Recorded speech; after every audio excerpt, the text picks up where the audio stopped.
Welcome back to the mountain stage, Mr. Paul Thorn.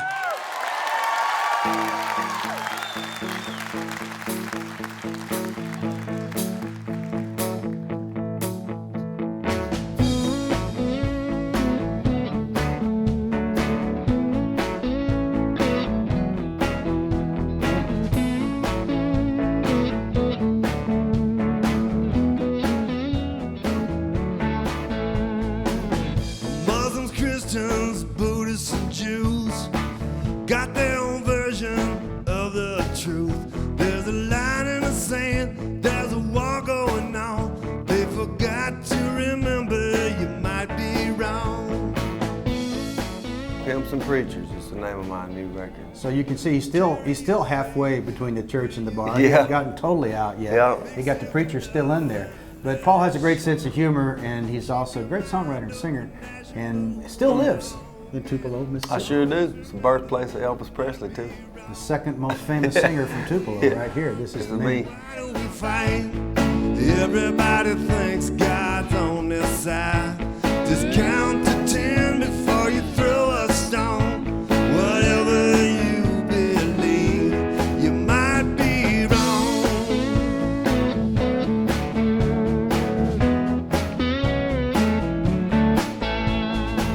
Don't cut me off, don't say we're through. Just because I don't agree with you. You see, flowers grow where seeds of love are sown. You could be right, you might be wrong. Why do we argue? Why do we fight? Like a lot of kids, I started writing songs about girls at school, girls that I couldn't have, or girls that I had that, you know, just relationship, teeny bop stuff.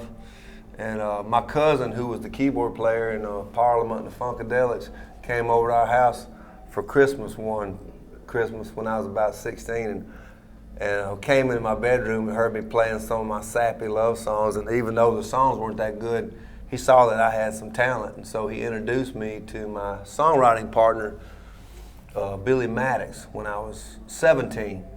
And Billy Maddox was already an established songwriter in the country world. He just had a big hit on Hank Williams Jr. called "If Heaven Ain't a Lot Like Dixie, I Don't Want to Go," which was a kind of a novelty song, but he was actually a really good songwriter. He started schooling me, and I'm 45 years old now, and Billy and I have been collaborating since I was 17. And you still are on this new record? Yep. Yeah. He and I co-wrote almost everything on the record. You've had some songs covered by other people too, haven't you? Yeah, just by accident. I never set out to be a songwriter for other people, but when my records circulate out in the world, people who are, you know, recording artists get copies of them, and maybe once in a while they'll want to record some of my songs. Yeah, it's happened quite a bit. Yeah. Well, now you play, goodness, since we've seen you last 2 years ago, what have you playing 200 dates a year now? 175, 200 dates, yeah. It's getting all over the country. All over the country, yeah. I play in my hometown once a year. That's enough. That's all you need. They don't get tired of you then. That's right. You got to spread yourself thin to be appreciated.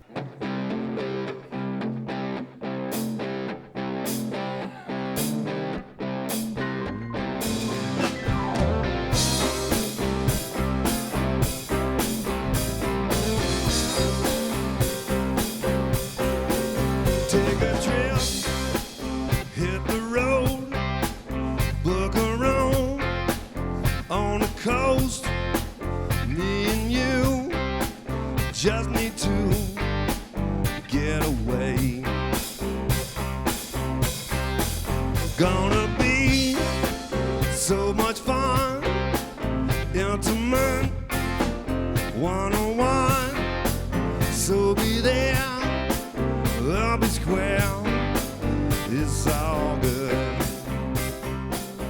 PaulThorn.com is this man's website. You can find out a lot more there. He was a prize fighter.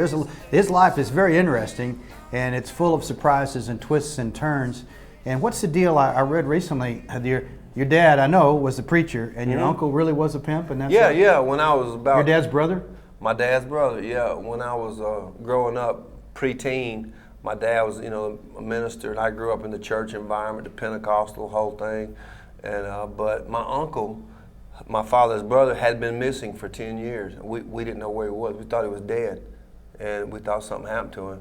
But after 10 years of being gone and never hearing from him, he appeared out of the blue. And he had been living out in Los Angeles, California all this time. And he had been in San Quentin, and we didn't even know it. Wow. And he was a pimp. He did a lot of things. But when he came back to Mississippi, I was fascinated by him, and he had all this world wisdom, and he was real streetwise.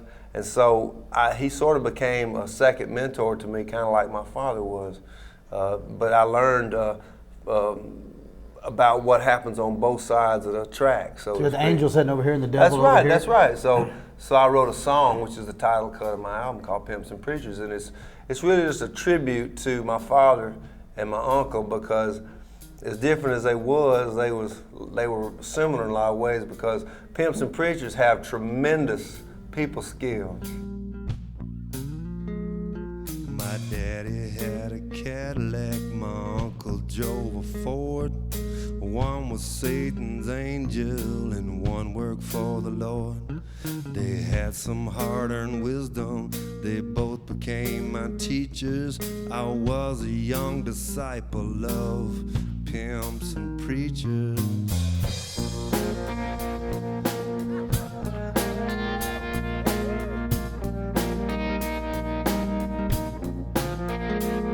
The school of life was open. Each day I went to class.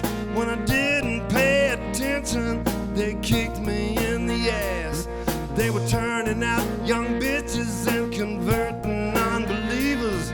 I was learning from the masters, pimps and preachers. One drug me through the darkness, one led me to the light. One showed me how to love, one taught me how to fight. I guess you could say I am an overachiever, and I owe a debt of gratitude to pimps and preachers. I think your drummer in there was telling me this record he thought was a mixture of what? J.J. Cale, Tony Joe White, and AC/DC. You agree with that? I would like to agree with that. Yeah, if that's true, I'll take that. Yeah, that's a pretty good description. Yeah, and you know, this whole Pimps and Preachers thing, it's just, you know, when you go to church, they, if you want to be accepted, they want, 10% of your net income. But the pimp, he wants 100% of your gross. Yeah, exactly. He wants 100% of your gross to be part of his church. Yeah. But to join the Paul Thorn Church, it's a lot more affordable. All you got to do is come to my show once a year and give a $20 love offering, and I'll hand you a CD. The CD's free, but you have to give a $20 love offering. And then you're a lifetime member, and you get to sleep in on Sundays. And I use a lot of the tactics my dad used from the pulpit when he was preaching to get people to do what I want them to do. So if you don't become a Facebook fan and you don't buy a CD, you're going to hell. All right. Anyway. It works a lot when I say that, because people will believe anything.